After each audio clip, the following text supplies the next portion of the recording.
Hello दोस्तों, आज के इस वीडियो में हम आपको ये सिखाएंगे कि अगर आपने अपना जीएसटी रजिस्ट्रेशन कैंसिल करवा लिया तो उसका आईटीसी आप कैसे विड्रॉ करोगे, रिवर्स करोगे। इसके बारे में आज हम एक डिस्कशन करने वाले हैं। इसके अलावा कि अगर आपने अपने कैपिटल गुड्स की सप्लाई कर दी, बेच दिया उसको, तो उसके आईटीसी को कैसे रिवर्स करोगे, उसके बारे में भी आज हम एक डिस्कशन करने वाले हैं। तो आइए इस वीडियो को स्टार्ट करते हैं। सबसे पहले पॉइंट क्या है? पॉइंट है कि reversal of ITC in case of supply of capital goods on which ITC has been taken. भाई आईटीसी का बेनिफिट आप ले चुके हो और इसके बाद उस कैपिटल गुड्स को आप सेल कर दे रहे हो। और इन case of cancellation of registration which comes under section 18 subsection 6 and rule is 40। क्या है पॉइंट, जरा समझते हैं।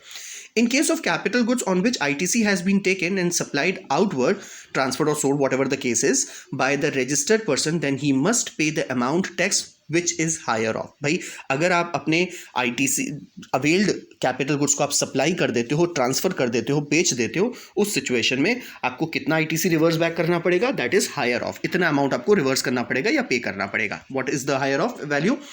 ITC taken on such good as reduced by 5% per quarter of a year और part there of from the date of issue of invoice of such goods. Basically simple सी बात है, हमने हर पॉइंट पे ये बात आपको बताई है कि जितने महीने की फैसिलिटी आपने अवेल की है, हर क्वार्टरली 5% रिडक्शन कर लो, क्योंकि 5% का तो हक आपका है। इसके बाद जितने महीने की लाइफ बच जाती है, तो जितनी वैल्यू बच जाती है उतनी वैल्यू के ऊपर जो आपका आईटीसी है वो आपको वापस करना पड़ेगा। दूसरा, the tax on the transaction value of such capital goods. और अगर आपने गुड्स को बेचा है, वो कैपिटल गुड अगर आपने बेचा है तो बट ऑब्वियस सी चीज़ है, आप उसमें टैक्स चार्ज किए होगे।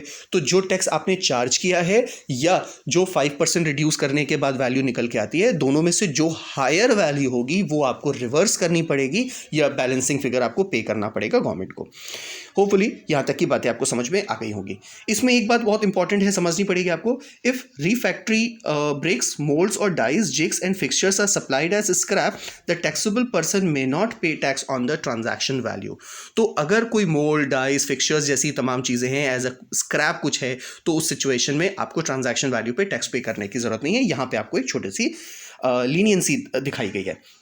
होपफुली यहाँ तक की बात आपको समझ में आ गई होगी। यही इसी तरह से अगर मान लो कि कोई अगर फर्म बंद होती है, कोई बिजनेस बंद होता है, तो उस सिचुएशन में भी आपके पास जितनी भी आईटीसी पड़ी हुई है वो आपको रिवर्स बैक करनी पड़ेगी।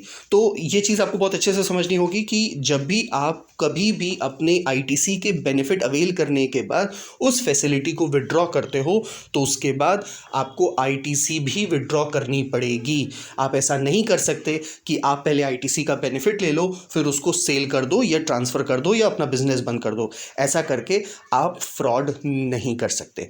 होपफुली ये बात आपको अच्छे से समझ में आ गई होगी। Thank you for watching this video. Have a nice day.